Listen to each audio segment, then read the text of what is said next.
Mais bon. J'avais une question. Le clonage, ça consiste en quoi? Bon, bah le clonage, en fait, ça a plusieurs avantages. Julien, tu me compléteras, mais en gros, quand vous faites pousser des graines, que ce soit même une même variété, par exemple, vous prenez une même variété de gelato, les mêmes graines, ça va être euh, des plantes différentes, malgré que ce soit la même variété. Pourquoi? Parce que même si c'est les mêmes parents, eh ben moi je le dis souvent au monde de mon coaching, deux parents, tu vois, quand ils font des enfants, ils font pas forcément des jumeaux. Ils font un garçon, une fille, et ils ont des caractéristiques différentes. Et là, pour les graines, c'est la même chose. Ce qui fait que sur une même variété, vous allez pas forcément avoir, vous allez pas avoir, par exemple, avoir des gelatos plus grandes ou plus compactes, ou avec des terpènes un peu différentes. Mm.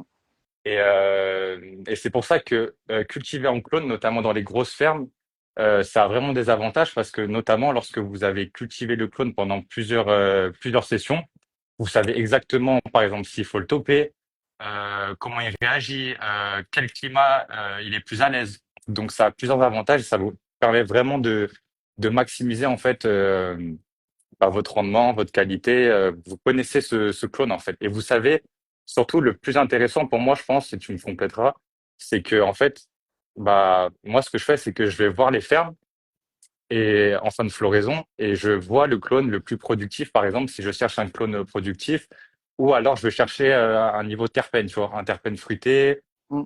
Voilà, et je sais que j'aurai exactement en fait la même chose. C'est le principe du De clone. Donc voilà, l'homogénéité.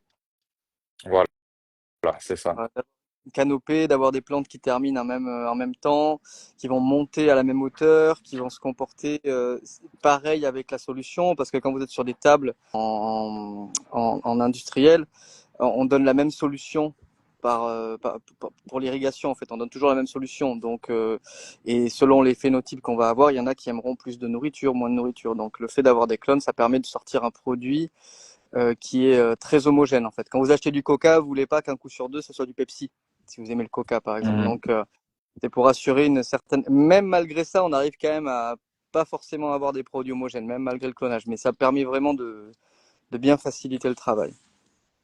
Ouais, clairement. Et puis, tu vois, par exemple, surtout en industriel, c'est super important parce qu'à la limite, quand tu as des petites tentes, ça va, tu vois, tu peux réussir à gérer. Mais quand c'est industriel, tu veux Hmm. vraiment que ce soit le plus homogène possible, notamment pour contrôler l'irrigation. Tu vois, tu veux pas qu'une plante boive plus qu'une autre parce que sinon, ça va être galère au niveau de ton irrigation si tu Ouais. arroses automatiquement. Donc, c'est pour ça que, bah, en industriel, c'est que du clone, tu vois, il y a pas vraiment de graines. Les graines, c'est plus pour le phéno-hunt, tu vois, comme on Hmm. en parlait dans le podcast. Donc, chercher les différents phénotypes. Et une fois que vous avez trouvé le phénotype qui vous convient, donc, par exemple, la variété la plus productive ou le meilleur, le plus haut taux de THC, si jamais ça vous fait kiffer, par exemple, bah, vous choisissez ce clone et après, vous le faites. Voilà, Donc, voilà. vous faites un cahier des charges avec, par exemple, tel profil terpénique, tel rendement, tel ratio fleur-feuille. Enfin voilà, vous faites votre propre cahier des charges et vous cherchez ce que vous voulez. Et après, bah, vous jugez chacune des graines. Et puis vous gardez. Le mieux, c'est de faire partir les plantes en croissance, de les numéroter, de les nommer, de les numéroter. Et ensuite, juste avant de passer en flot, on tape des clones, au moins deux clones par plante pour être sûr que s'il y en a un qui prend pas, ben, l'autre sera quand même là. Parce qu'il n'y a rien de pire que de pas avoir de clone d'une variété qu'on aime. T'arrives à la fin, tu dis putain, c'est la variété un tel que je veux, et puis en fait, merde, j'ai plus de clones. Donc là, c'est un peu la loose. Donc vous coupez vos clones en fin de croissance et vous numérotez vos clones. Et puis à la fin de la floraison, vous jugez, vous faites un smoke test, vous jugez le rendement, vous jugez tout ça. Et après, ben, vous gardez le clone numéro 4 et vous faites un pied mère avec ça et vous continuez à cultiver que celui-ci. Ça sert à rien de s'embêter avec des plantes qui vont performer à moitié, quoi. Bah, tu vois, c'est exactement pour ça que, tu vois, par exemple, les membres de mon coaching, je leur dis toujours, avant de rentrer vos plantes en floraison, prenez au moins quelques clones que vous conservez au cas où c'est un phénotype exceptionnel, parce que, comme tu dis, ça peut arriver de faire pousser la plante, tu te rends compte qu'elle est exceptionnelle et tu te dis, merde, en fait, j'ai pas gardé le clone, donc t'es un peu dégoûté, tu vois, Mm. quand il se passe ça. Donc Et oui. voilà. Euh, Euh, t'as vu d'autres questions? Au Québec, Moi, on parle souvent que c'est pas assez bien curé. Ça, c'est, disons que en fait, le curing, c'est vraiment la phase terminale. C'est vraiment quand on va juger le cannabis. Donc, c'est vraiment, on parle souvent du curing, mais en fait, il y a toutes les phases de croissance qui vont rentrer en ligne de compte. Si ta croissance n'a pas été correcte, ça va influer sur ta pré-flow, ça va influer sur ta flow, ça va influer sur ton produit final. Donc, le curing, c'est un outil, mais il faut vraiment optimiser la culture de A à Z et j'ai envie de dire même la récolte, faire sécher correctement et trimer correctement. Le curing, c'est vraiment la dernière phase. Donc, il faut curer, mais il faut pas curer trop longtemps non plus. Voilà, il faut curer quelques semaines. Après, le produit doit être consommé parce que dans tous les cas, même si vous le stockez, dans les meilleures conditions à faire, c'est limiter la casse. C'est pas le cannabis, que ce soit les concentrés la fleur, c'est pas des produits qui se conservent dans le temps, malheureusement. Et puis, et au contraire de ce qu'on peut entendre bien souvent. ouais, bah ouais, clairement. C'est ça que, bon, ça, de toute façon, les gens, ils le savent sur Insta, hein, le curing de 3 mois, tout ça, Ouais, à bannir. ouais. Frérot, réponds-moi, comme ça, je sais si je quitte ma femme actuelle. Qu'est-ce qu'il dit, lui? J'ai pas compris. Frérot, réponds-moi, comme ça, Il je avait sais mis, si je et je quitte. crois qu'il avait mis, t'es associé à 51,49 avec une taille. Je sais pas ce que j'ai pas Ah, compris. euh, je répondrai pas à cette question. Voilà. Ça n'a rien à voir avec le cannabis, les gars. Je n'ai pas Ah de oui. femme, je n'ai pas de femme, pas de copine. Je suis gay. Non, je rigole. Alors, autre question. Vos conseils de réinitialiser le substrat à quel moment dans la culture? Réinitialiser le Alors attends. substrat, donc je pense que tu parles d'un rinçage, du coup, qui peut être fait avec plusieurs produits, notamment des enzymes pour laver les sels.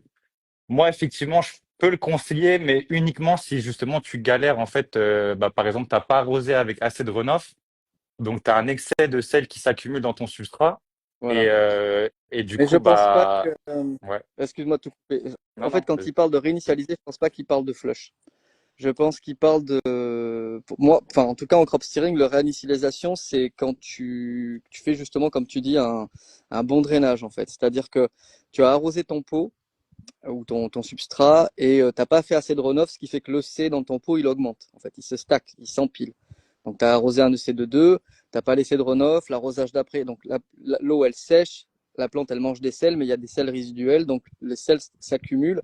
Tu refais ça, tu refais ça, tu refais ça, et à l'arrivée, tu as un EC assez élevé dans ton pot qui devient toxique pour la plante. Et à ce moment-là, il faut réinitialiser, c'est-à-dire que tu donnes le même EC, le C de 2, mais par contre, tu draines, en fait.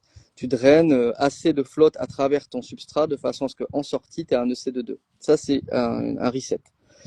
Euh, Toi, tu parles d'un flush. Donc après, ça, je ne sais pas si lui, il parle d'un flush ou de vraiment une réinitialisation, hein. C'est pour ça que je t'ai coupé. moi, souvent, les gens, quand ils disent réinitialisation, c'est en mode, par exemple, tu vois, ils vont passer en croissance, ils vont passer en floraison, par exemple, Mm, et ils se disent, OK, je vais faire une petite réinitialisation, donc je vais flusher, en fait, peut-être les sels accumulés, mm, si j'ai un EC avec un runoff de 4, mm, 5, et mm. ensuite, voilà. Et dans ce cas, ça peut être nécessaire si justement, bah, vous avez mal géré, en fait, vos arrosages, donc vous avez mis un dry back qui est trop important. Mm. Ça aussi, le dry back, je sais pas pourquoi les gens, ils arrivent pas à comprendre. Les gars, c'est super simple. C'est le taux de séchage de votre substrat. Donc, par exemple, quand vous arrosez vos plantes, si votre plante, elle fait 10 kilos après l'arrosage et que vous visez un dry back de 30%, ça veut dire que vous arrosez quand le pot, il fait du coup 7 kilos. Il a perdu 3 kilos, donc 30%. Voilà. Et, et c'est pour ça que moi, je trouve en coco, c'est un peu plus simple de contrôler le dry back parce il n'y a pas besoin de forcément de soulever les pots. Sinon, en industriel, on met des capteurs pour savoir Mm, ça, c'est plus facile. Mais mm. quand c'est des petites cultures, vous le voyez à la couleur directement de la coco. Au bout Ouais, d'un c'est un moment, petit peu sinon, comme vous savez. voilà, c'est un petit peu comme moi par exemple dans la boxe ou quand je fais du sport en fait que je compte mes calories. Au début, j'arrivais pas à savoir combien de calories j'avais dans l'assiette, tu vois. Donc je comptais mes calories avec un calculateur, mais en fait plus tu le fais après tu sais. tu vois. Mais pour le dry bag, c'est pareil. Au début, il va falloir peser, il va falloir analyser, puis après ça va venir tout seul après. Après, en industriel, Voilà. il y a trop de plantes. En fait, ouais, tu vois, par exemple, en flow surtout, au bout d'un moment, tu sais exactement quand arroser. Tu Mm. sais tous les jours ou tous les 2 jours. Tu sais quand ton substrat, il est... Les racines, de toute façon, elles ont colonisé tout le pot normalement. Mm. Donc, tu sais que moi, par exemple, là, je sais que tous les jours, j'arrose, tu Ouais, vois, avant que les plantes s'éteignent, j'arrose. Comme ça, après, pendant toute la journée, j'ai un taux d'humidité qui est assez fort et tous les jours, j'arrose comme ça. Donc voilà. voilà. Il faut trouver votre roulement en fait. Donc, euh, donc voilà. Est-ce que tu vois, je sais que tu déconseilles les autos en intérieur. Bah ouais, on déconseille fortement. Moi, je l'ai fait. Ouais, les autos, on déconseille fortement, hein. Ouais. On en a parlé. J'ai même fait un post sur Insta qui explique ça. Donc, vous pouvez aller checker mon Insta. Les Le autos truc en de l'auto, intérieur. Ouais. comme comme on le disait, en fait, c'est c'est un gimmick, en fait. C'est le nom qui est super catchy. T'as l'impression que ça pousse automatiquement, que ça pousse tout seul. Alors qu'en fait, t'as besoin de donner les mêmes soins. C'est un peu un gimmick de vente, en fait. Moi, on me demande souvent de faire de l'auto, hein, mais c'est pas forcément les clients ou les growers, c'est les gros distributeurs, tu vois, ceux qui font de la vente de graines en masse, qui produisent en Colombie, qui produisent, tu vois, à pas cher. Et à chaque fois, il faut que tu nous donnes des taux de THC, il faut que tu fasses de l'auto. Ça m'intéresse pas, je vais pas aller mitonner des taux de THC. On sait très bien déjà que ça sert à rien, parce que voilà, d'une variété à l'autre, le taux de THC il peut être plus bas, plus haut, mais ça veut pas dire qu'elle tapera moins. Et ensuite, enfin, dans une graine, tu peux pas. Il faut la faire pousser. Selon comment tu vas la faire pousser, tu auras des taux différents. Selon à quel moment tu récoltes, tu auras des taux différents. À différents endroits de la plante, tu auras des taux différents. Ça reste. Mais bon, c'est très Ouais. vendeur.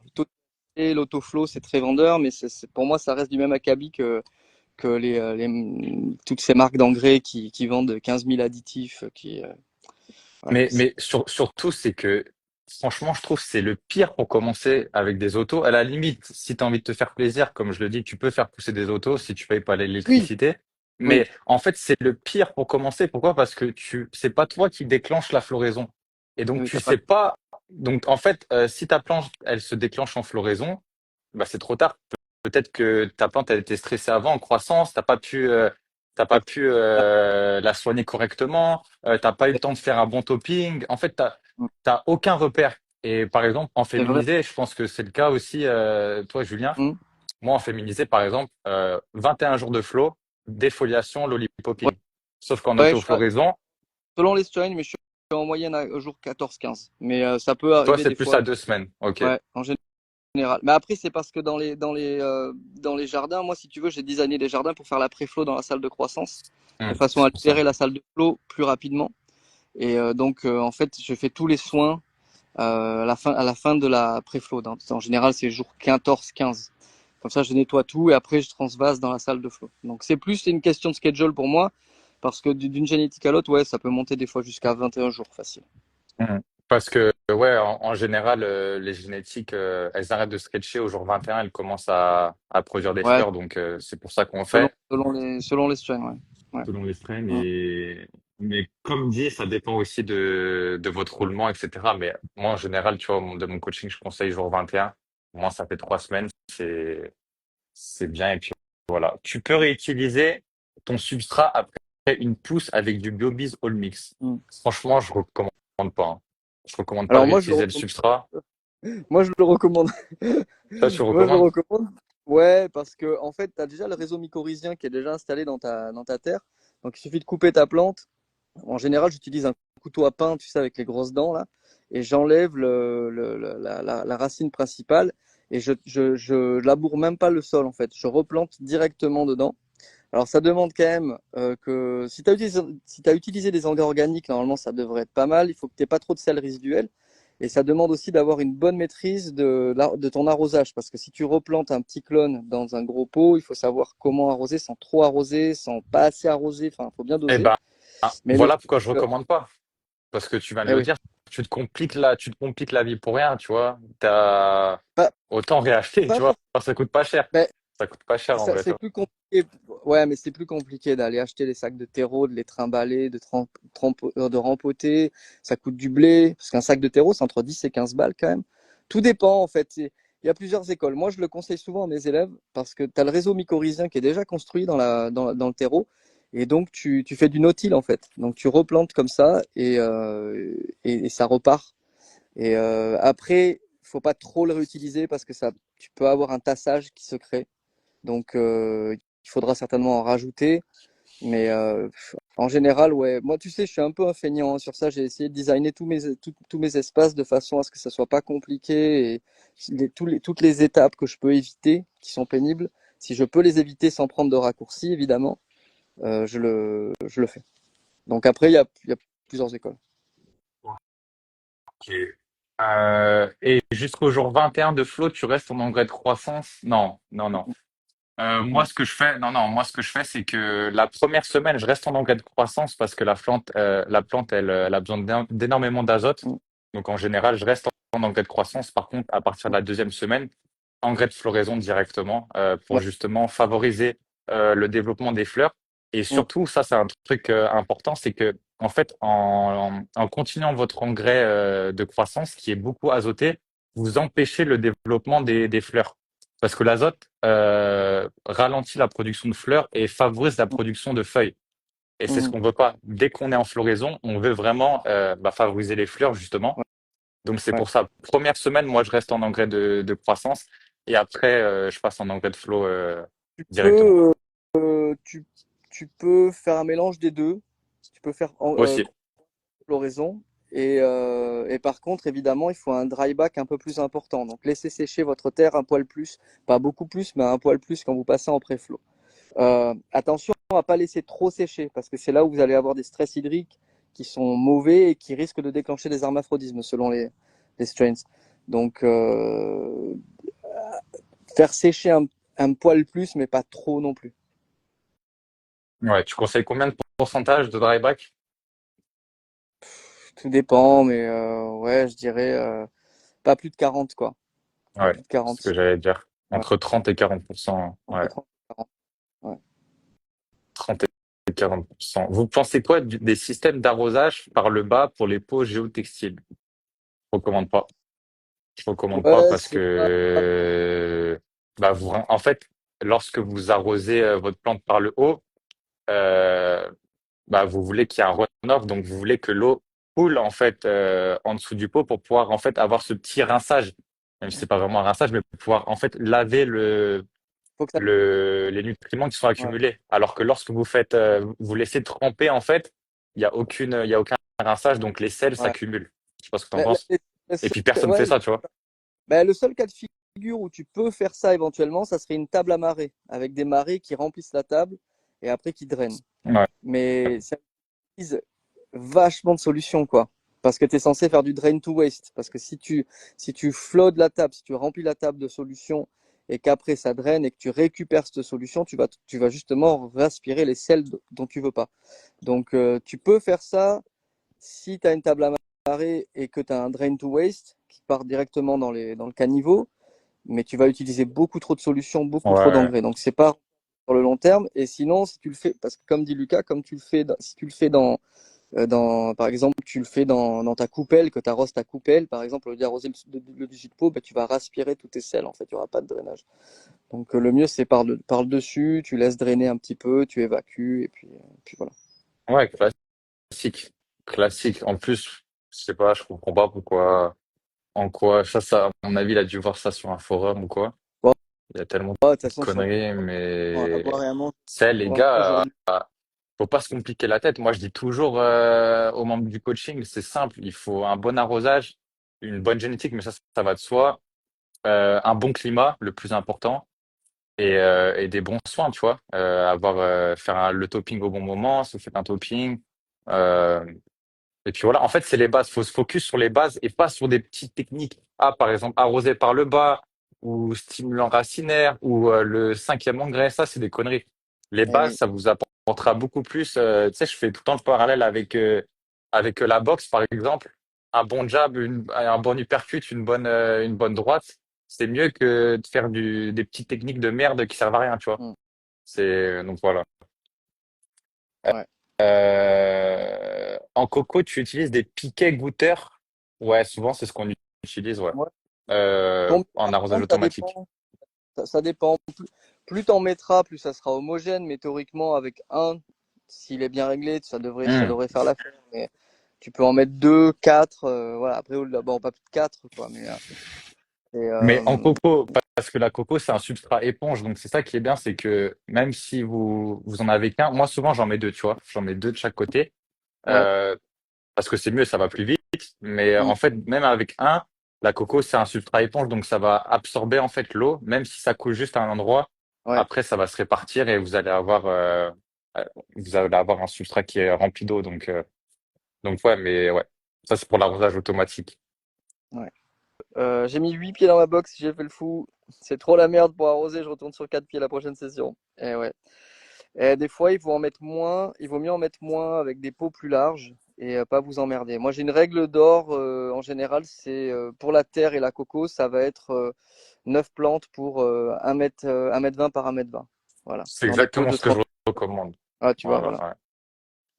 Voilà. Parce que vous allez Après, mettre trois comme ça, c'est ouais. parfait. La seule, la le seul moment où je vais conseiller d'en mettre plus que ça, c'est si vous faites une phénointe. Ouais, Phénointe, vous avez un espace, vous avez, allez, on va dire 100 graines. Vous mettez des petits pots carrés, 10 par 10. Donc là, vous avez 100 plantes. C'est beaucoup de maintenance, mais ça vous permet de faire une phénointe sur 100 plantes. Mais bon, va falloir être présent parce qu'arrivé en fin de flow, elles vont boire, quoi. Donc il faudra être là peut-être 2 fois par jour.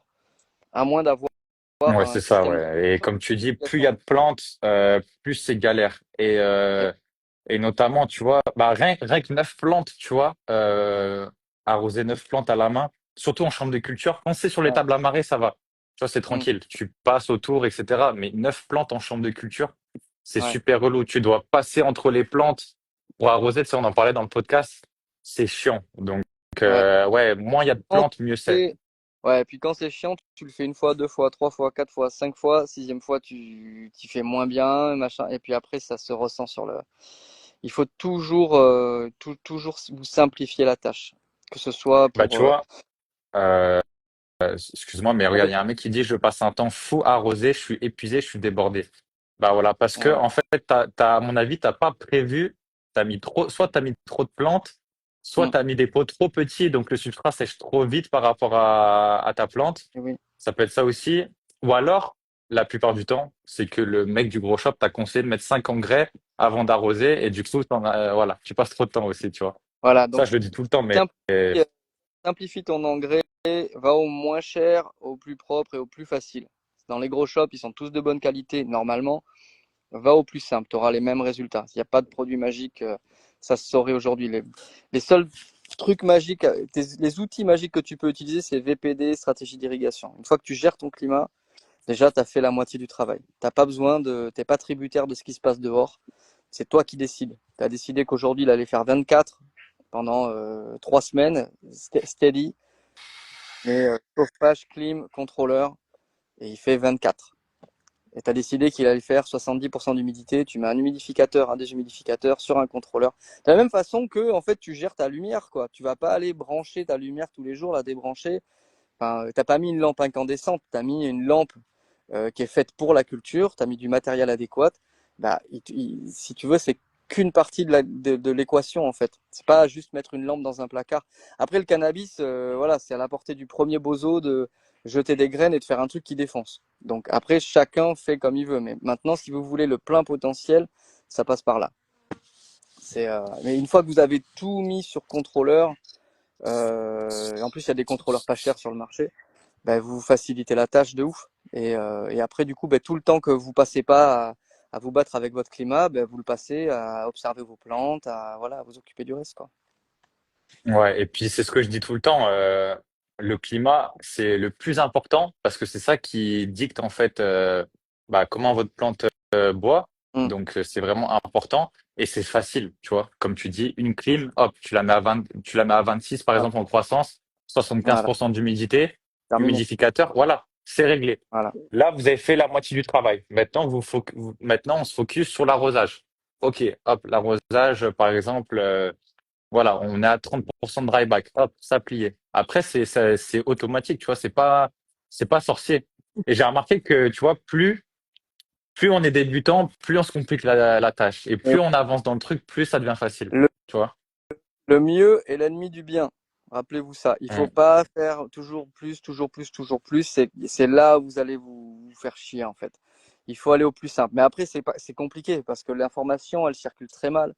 Notamment en français, elle circule très très mal. On est à cause de la prohibition, comme on disait dans le podcast, on est très très mal informé.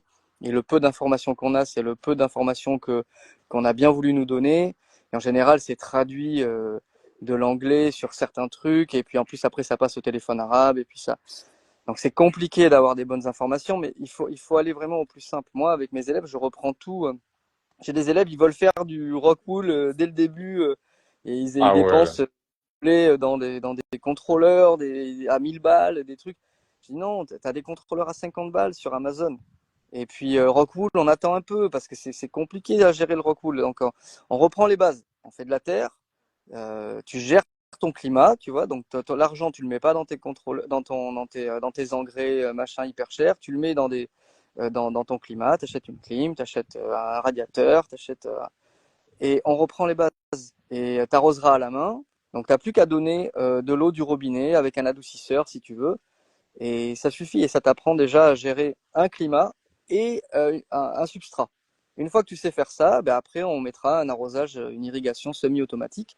Auquel cas, tu auras tes drippers, tu auras ta solution, mais c'est toi qui enclencheras on ou off pour arroser. Et une fois que tu sais gérer ça, ben après, on met une irrigation automatique. Et à partir de là, on peut passer sur de la coco, on peut passer sur de la rockwool, mais si tu veux, il y a des étapes à pas brûler et ces étapes, elles viennent avec la pratique. Tu peux lire tous les bouquins que tu veux, tu peux mater toutes les vidéos que tu veux, tu peux écouter tous les podcasts.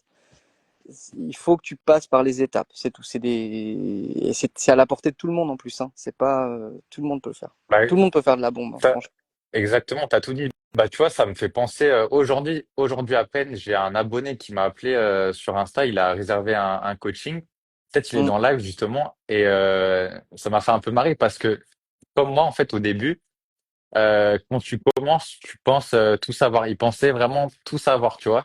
Jusqu'au mm. moment où il montre ses plantes, et il était, enfin, c'était, après, il débutait, c'est normal, mais tu vois, il avait mis ses plantes dans du 20 litres. Les plantes, elles avaient 2 semaines. 20 Ah, litres, 2 semaines. Il avait déjà fait le topping au troisième nœud, c'est, plus l'eau stress training. Enfin, mm, voilà, c'était catastrophique. Pourquoi? Parce qu'il a écouté tout ce que eh les ouais. sites internet disent. Il faut faire un low stress training. Il faut planter directement dans le premier pot. Il faut, enfin, c'est pour ça C'est que, ça. ouais. Je parle en connaissance de cause, c'est très difficile de pas y foutre les doigts dedans, quoi. Moi, je me rappelle, je m'étais fait violence. Alors, je me posais, en fait, et je restais assis pendant des heures à regarder mes plantes pousser, quoi. Et à me dire, je touche Ouais. pas. J'avais trop envie de trifouiller, mon gars. J'avais trop envie. Là, cette feuille, là, je peux pas l'enlever, ça, là, je peux pas faire ci, je peux pas tordre ça, je peux pas rajouter ce produit. Ça m'avait demandé vraiment beaucoup de self-control. Et c'est une erreur que beaucoup de growers font de base. Hein. C'est naturel, tu vois, de vouloir trifouiller. Et après, si tu commences à choper. Moi, j'avais bossé chez Mad Cow Genetics à LA quand je suis arrivé, dans les 2 premières années.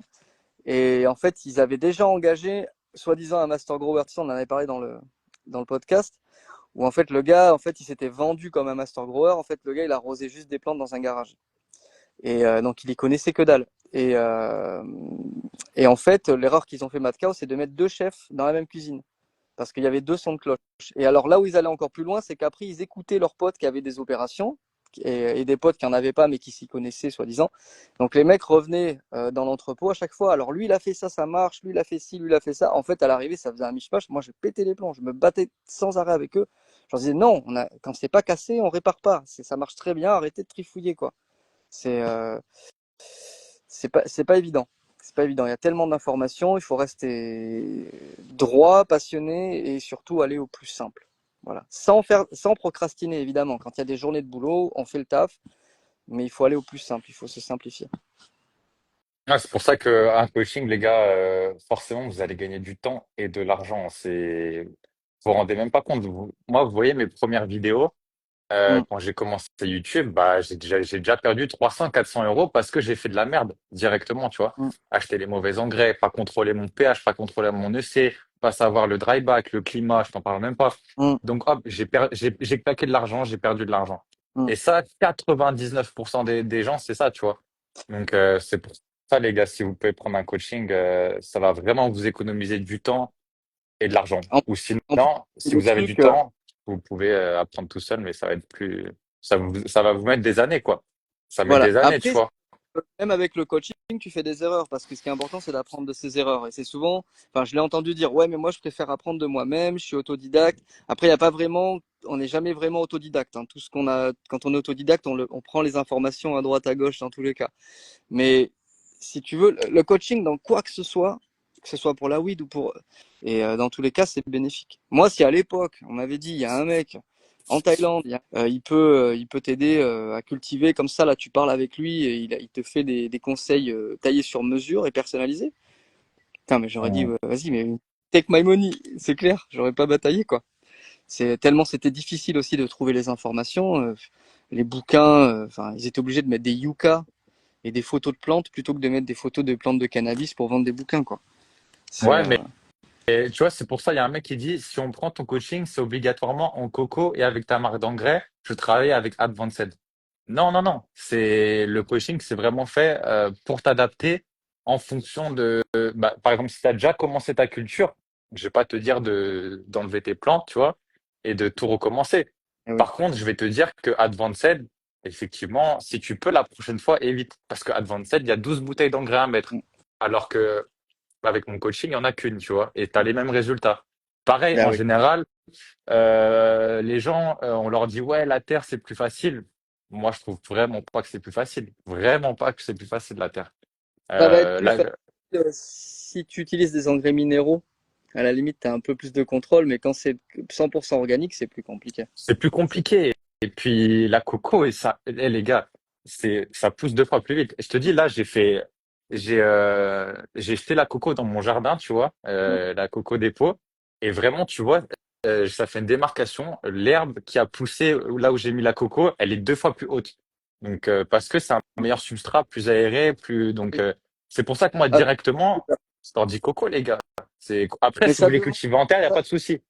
Le truc, c'est que ça Mais demande coco. des notions de comprendre le C, de comprendre plein de Ben ouais, trucs. mais ils Donc, sont obligés. en C'est comme général, si demain, ouais, mais regarde, c'est comme si demain tu veux faire une recette à crêpes et t'as pas envie de calculer les dosages de lait et de farine. mm, Tu vas être obligé si tu veux faire des bonnes crêpes. Et ben là, pour faire de la bonne bœuf, c'est la même chose. Tu es c'est vrai. obligé de contrôler ton pH, tu es obligé de contrôler ton EC, tu es Voilà. obligé de contrôler ton climat. Ben, Donc c'est pour autant ça que commencer directement moi, j'y que vais plus doucement en général. J'y vais plus à tâtons, tu vois. D'abord, je leur demande de contrôler le pH, c'est-à-dire même pas de le régler, hein, de le contrôler. Combien tu mets, combien sort. Tu vois, juste après, moi, j'ai tendance à tout décortiquer, à y aller pas à pas. Parce que je sais que après, quand on parle entre growers, on passe vite pour des hurluberlus, quoi. Tu vois, c'est des termes assez compliqués. Enfin, c'est des concepts assez compliqués pour quelqu'un qui est vraiment extérieur à ça. Donc, des fois, j'en ai conscience. Donc, j'essaie vraiment de décortiquer au maximum et vraiment de faire comme si j'avais un enfant de 5 ans qui essayait de cultiver, quoi. Donc, il y a un mec qui dit, salut tout le monde, j'ai fait une défoliation avant le passage en 12-12. Est-ce que je peux en refaire en pleine floraison? Ouais, totalement. En vrai, bah, justement, c'est ce qu'on disait. Bah, Julien, lui, il le fait jour 14 en général. Moi, je le fais jour 21. Mais tu mm, peux refaire c'est même obligatoire, en fait. C'est obligatoire une défoliation en floraison. Sinon, tu as trop de feuilles, tout surtout quand tu es en dépend, LED. tout Euh, dépend. Moi, je non, mais tout sais que dépend ouais. en général, Si tu t'es en, vois. ouais, si t'es en LED, il va certainement falloir parce que les LED elles percent très très mal. Donc si t'as pas des LED de dessous Hmm. canopée, ça va être compliqué. Mais c'est vrai que ça dépend des chaînes, ça dépend de ton équipement. Euh, Non, mais tu fais au moi, moins une défoliation. Tu fais au moins une au moins une. défoliation. Ah ouais, non, Bah oui, il en c'est ce que faut je une. dis Ah ouais. en floraison. T'es Mais obligé. moi c'est même pas une défoliation, c'est carrément un stripping quoi. Ouais, C'est-à-dire que moi, elle est à nu. C'est-à-dire qu'il reste que les apex des branches quoi. Tu vois, exactement. ouais, Et tu vois, souvent les gens, c'est pour ça que je le dis, il faut pas avoir peur. Souvent les gens ils disent, waouh, mais ta plante, tu la défonces. Non, les gars, vous allez voir qu'elle est très résistante et ouais. que c'est bénéfique. La Et tu plante, au bout de deux verras. jours, ses feuilles, elles sont comme ça, elles prient. Ouais. Et tu verras qu'en fan flow, tu auras des buissons partout qui seront. Il y a un truc qui est sous-coté, c'est de prendre des notes. On prend pas assez de notes. C'est souvent, je suis obligé de le répéter aux growers. Je dis, prenez des notes. À chaque jour, prenez des notes, de l'observation sur chaque strain, sur ce que vous avez fait, sur le climat, sur l'irrigation, sur la nutrition. C'est prendre des notes.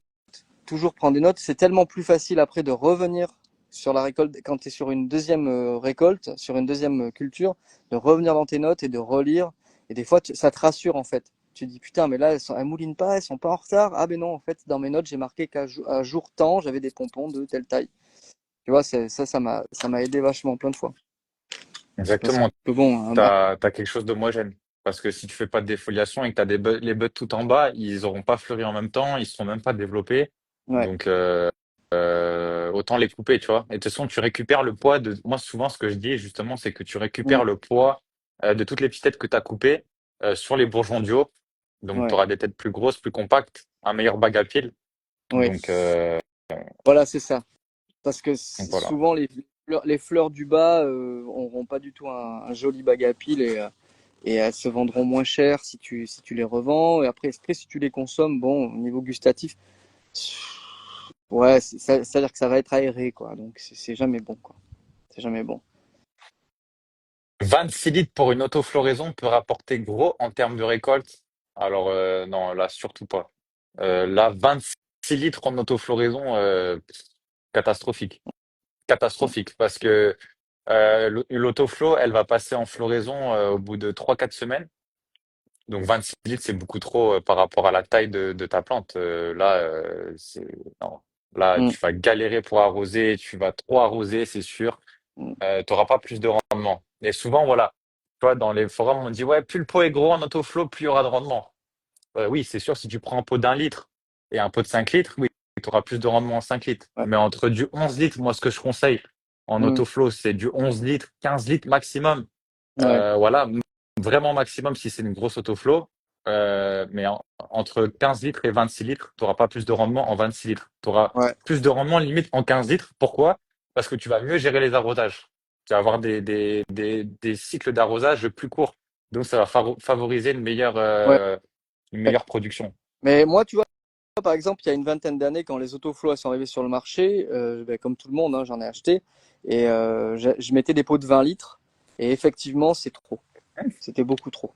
Mais les plantes Tu étaient quand vois, même assez contentes, hein, mais, il mais y a un c'était mec, il y a un mec qui dit, tu mets des pots de combien de litres quand tu es en 9 pieds dans 1,20 m? Moi, ce que je recommande, c'est en floraison, c'est des pots de 11 litres, 3 gallons, tu vois. Parce que ah ouais. toi, tu fais la même chose. C'est 3 Alors après, gallons. en coco, ça se comporte différemment de la terre, mais moi, en terre, je vais jusqu'à 30 litres, hein. Moi, je remplis la surface Tu mets, qui est de la masse. tu mets, tu mets 30 litres tu mets 9 pots de 30 litres dans 1,20 m par 1,20 m. Ouais, ouais, Ah ouais, c'est énorme. ouais, ouais, C'est ouais. énorme. Euh, ouais, en terre, ouais. Sans faire exprès, j'ai cassé une branche sur mon autofaux en phase de pré-floraison. Vous pensez que ça va poser problème ou retarder la floraison? Ça va pas Ça va pas retarder ta. non. Non. Mais par contre, tout dépend de la branche que tu as cassée. Si c'était une grosse branche, effectivement, ça va influer sur ton rendement, ça c'est sûr. Si tu peux la réparer. Le cannabis, ça se répare très très très très très bien avec un peu de sparadrap. Moi, avec quoi? Avec de la cordelette. Je réparais ça et j'humidifiais. Je me rappelle, je sais pas si ça y fait quelque chose, mais à l'époque où j'avais cassé une branche dans mon jardin comme ça et ça avait fait un espèce de gros nœud. Ça avait réparé quoi. J'étais blasé. C'était l'apex, c'était la tête centrale sur une cristal. Ça remonte à. Mais quand j'ai installé le grillage, elle s'était pété. J'étais blasé. Elle tenait que par un bout comme ça. Et ça me rappelle le podcast de la dernière fois. Ça tenait que par un bout. Ah ouais. Et, euh, Ah ouais, et non. après, quoi. Mais non, ça va pas retarder ta floraison, mais ça peut influer sur ton rendement. Si tu le fais trop, si c'est arrivé trop tard en floraison, effectivement, ça risque d'influer. Ah, tu vois, c'est ce que dit Loïc Val. Il me dit, tu peux faire plus que 11 litres, mais uniquement si tu fais une végétation longue. Par exemple, si tu fais une veg de 2 semaines, euh, 30 litres, ça va être trop gros, tu vois. 2 Ah semaines. ouais, ah non, mais moi, Oui, 30 oui. litres, je te parle. je te parle de 30 litres, ça part de graines en général, ça part rarement de clones et ça reste un bon mois et demi en croissance. Voilà, Ah oui, voilà, oui, exactement. oui. Oui. Et moi, c'est ce que je recommande, c'est pas forcément ça, tu vois, en graines. Après, justement, c'est bien si vous avez, si vous voulez maximiser le rendement, mais en général, en graines, un mois de croissance et après on passe en flot. Topping Oui. au cinquième nœud et voilà, vous avez 10 têtes principales environ, ça fait du 70 grammes par plante. Voilà, c'est très propre, tu vois, pour une première fois, selon votre lumière évidemment, tu vois. Mais c'est quoi votre avis sur le marché thaïlandais? Est-ce que ça vaut le coup de venir s'installer et faire du canna? Ah ouais, les gars, Ouais, ça vaut le coup, hein. C'est comme de partout. C'est, si moi, je le fais, tout le monde peut le faire, les gars. Donc, bien sûr, faut pas avoir peur. De toute façon, si tu te poses la question, en fait, si t'as peur, c'est qu'il faut pas y aller, tu vois. Ou alors, non, si t'as peur, c'est qu'il faut y aller. Je sais pas comment expliquer, mais si t'es vraiment passionné, tu vas travailler dedans, tu vas te bouger le cul, tu mais vois. Donc, oui, bougez-vous le cul et voilà. voyagez, Arrêtez de, tu allez à vois, l'aventure, voilà, prenez vos allez couilles à l'aventure, les gars. et C'est ça, c'est ce qu'on allez. dit. Il n'y a qu'une vie, vous avez qu'une vie, hein. Vous n'avez pas deux shots, enfin à part si vous croyez à d'autres trucs, mais vous n'avez pas deux shots, hein. Il y en a qu'un et partez à l'aventure, allez vivre des trucs. Et ça se passera pas forcément bien tout le temps, mais c'est toujours enrichissant de voyager, toujours, toujours, toujours. Et tu C'est- vois, ça, c'est des pensées limitantes. Le marché est Oui, saturé. Non, le marché est pas saturé. Faut arrêter. Ça, c'est des pensées exactement. petites. C'est de la merde de penser comme ça. Si tu penses comme ça, tu fais rien dans ta vie, du coup. Parce que Oui. tu fais pas médecin, Regarde, vu moi, qu'il y a déjà des je faisais de médecins. la fleur. Tu Moi, fais je pas. faisais de la fleur quand je me suis dit je vais faire de la graine. Tout le monde m'a dit, ouais, mais c'est saturé, la graine, il y en a partout. Et oui, il y en a partout, mais il n'y a pas les miennes. Tu vois, il n'y a pas ce que j'apporte. Donc, faut pas vivre dans la peur. Il faut pas vivre dans la peur de, tu sais, c'est comme les mecs qui veulent pas partager leurs conseils de culture. Ça, c'est mes secrets de fabrication. Il n'y a pas de secret de quoi tu parles. Ça va se savoir tôt ou Alors qu'ils tard. font de Donc, la merde la plupart et du alors, temps. En encore- plus. en plus, Ouais. en plus, c'est clair. Mais tu vois, enfin, ça, c'est être, c'est comme tu dis, c'est penser petit. Il faut pas, ouvrez-vous, quoi. Ouvrez-vous et voyagez. Partez à l'aventure. Partez à l'aventure. En plus, franchement, enfin, la France, j'adore la France, là, tu vois, je suis trop bien, hein. Franchement, là, en plus, il fait un temps, mon gars, mais je suis trop content. Mais c'est vrai que c'est. Bon, après, moi, j'habite dans un village, tu vois. Donc, je viens d'un petit village, un petit patelin, tu vois. Donc, mais c'est très limité, c'est très limitant, en fait. Et voilà, si je Ouais. ne mettais pas par la main, tu vois, que j'ai pas mis mes couilles sur la table, bah, mais il suffit d'un déclic. Il suffit. Tu sais qu'il y a des mecs qui avaient vu le reportage d'M6 et qui m'ont dit, ben, c'est ça qui m'a donné envie de partir et tout ça. Je trouve ça trop bien. C'est d'inspirer les gens, c'est Ben, trop bien, regarde. quoi. C'est. Moi, j'ai un abonné là qui débarque là en Thaïlande. J'en ai deux. Mm, Deux membres du coaching qui débarquent en Thaïlande. mm. Voilà, les gars. Ben ouais. Ils ont porté leurs couilles, ils y vont, et puis voilà, hein, et c'est réel, hein. C'est réel. Donc, Juste, c'est que j'ai toujours énormément de respect pour tous les entrepreneurs, mais un entrepreneur français, mon gars, j'ai que du respect, quoi. Que du respect, parce que tu t'arrives de très loin, mon gars, de te dire, je vais m'asseoir sur tous les parachutes sociaux qu'on donne en France, et puis je vais prendre mes mais, couilles et je vais y aller. Ben, mais ça, franchement, tu vois, ça, je suis pas forcément d'accord parce que on en parlait justement avec un abonné. Et ça, c'est une illusion. Il n'y a pas de parachutes sociaux. Il n'y a pas de sécurité en France. il y en a plus. Il y a pas, c'est des conneries. Il faut arrêter de croire. Il n'y a pas de Il n'y a plus de sécurité. retraite. CDI, c'est une illusion. Faut arrêter. Ouais, il n'y a C'est, pas de les gars, retraite. La c'est de la merde. Sécu, on dit ça, oui, mais aux États-Unis, la Sécu, mec, t'as vu l'état de la Sécu en France? T'as vu les hôpitaux, comment ils sont? Tu veux un rendez-vous chez un spécialiste, c'est 6 mois. Il y a plus, les mutuelles, elles sont de plus en plus chères. Il y en a plus, en fait. On nous fait croire que, mais, donc c'est pour ça, prenez le taureau par les cornes et allez-y, quoi. Vivez vos rêves. Vous posez pas de questions, écoutez pas ce qu'on vous raconte. Écoutez pas les bruits là des gens qui vont vous dire ah mais les gens vont projeter leur peur sur vous déjà quand tu vas dire ah je vais aller en Thaïlande ah ouais mais alors là-bas Là-bas, il y a que des ladyboys et des des putes. Voilà, ça c'est ladyboys ce et des qu'on dit. serpents. C'est ça. Ouais. Ouais. Non, non, Euh, non, faites votre truc. N'hésitez pas, attendez pas que les gens le fassent pour vous. C'est tenter des trucs. De toute façon, les gens auront toujours quelque chose à dire, hein. Donc le mieux c'est de faire Le abstraction le mieux, plus tôt possible. c'est de faire. Il y a un mec là, je viens de voir, il a dit, MDR, tu peux récolter 500 grammes sur une auto en intérieur. D'accord. Bah, vas-y. Sors-la moi le 500G en auto en intérieur. Je sais pas, j'en ai pas fait. Et... Non, non, C'est mais pas il- des conneries. et- mais frérot, même en extérieur, t'as du mal avec 3 mois de croissance à faire du 500G. Et lui, en 3 semaines de croissance, il te sort 500G. Bah, j'attends de l'avoir. Peut-être il a pesé, comme on dit, avec les branches aussi. Avec le pot. Tu vois, ça, c'est peut-être possible. Avec le pot, ouais. Ah, Non, tu feras jamais 500G sur une auto, impossible. ouais, Non, non. j'imagine que c'est compliqué, ouais. Enfin, en tout cas, de ce que je connais. Après, j'en ai jamais trop fait, quoi. Non, mais Mais t'as déjà vu une 500 grammes sur une plante avec 3 semaines de croissance? non, Moi, jamais vu perso. moi ouais, c'est ce que j'avais fait sur une de mes premières plantes, une B52. J'avais qu'une plante dans un pot de 30 litres. Il n'y en avait qu'une qui a survécu. Elle était sous 600 watts et elle avait pris au moins 4 à 5 semaines de croissance. Et ça, elle prenait tout le placard, hein. Et ouais, j'avais fait 500 grammes, je crois, un truc comme ça. Mais ouais, c'était pas une auto, quoi. Elle avait fait une belle croissance. Elle était nourrie au minéral aussi. Elle était injectée régulièrement. Le maximum d'une autoflow, en général, les gars, vous faites entre 50 et 80 grammes. Voilà. Une autoflow, C'est en général, c'est ça, hein. Ouais. c'est correct, hein. C'est pas dégueu, hein. Ouais, ce qui est bien, hein. Ce qui est bien, ce qui est correct pour 3 semaines de croissance, tu vois. Mm. 3 semaines de croissance, tu fais 80G, et c'est, c'est pas mal, tu vois. 100G, c'est plus que bien. 100G sur une autofloraison, c'est plus que bien. Mm. Mm. En 3 semaines de flow. Après, ça dépend de la qualité aussi, tu vois. Voilà. En fait, Si le c'est... but, c'est vraiment d'optimiser votre canopée, en fait. Hmm. C'est tant que vous avez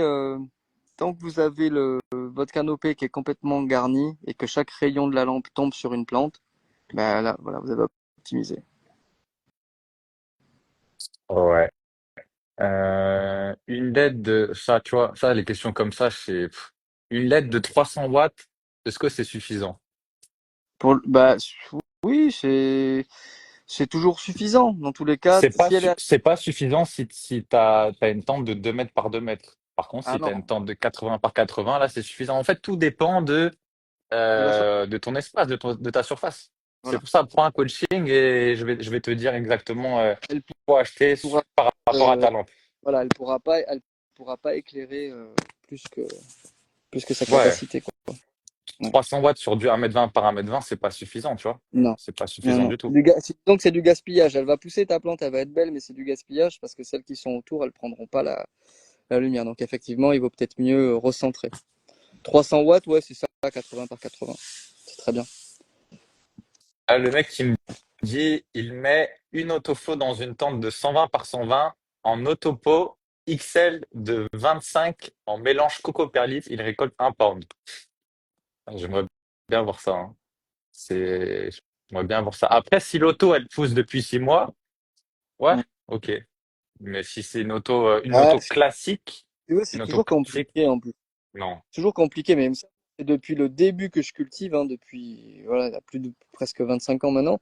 C'est toujours compliqué en fait de vraiment. J'ai toujours des réserves sur les poids annoncés des cultivateurs en fait. Tu peux pas vraiment savoir comment le mec il a cultivé, il a pesé surtout et surtout le produit fini parce que le Est-ce poids que c'est une l'a bien chose mais manucuré? tu vois et il y a aussi ce délire un petit peu. Il y avait un délire comme ça où souvent les mecs mentaient sur le poids de la récolte. Ouais. Une Ah bestiole. ouais, ça, j'ai jamais.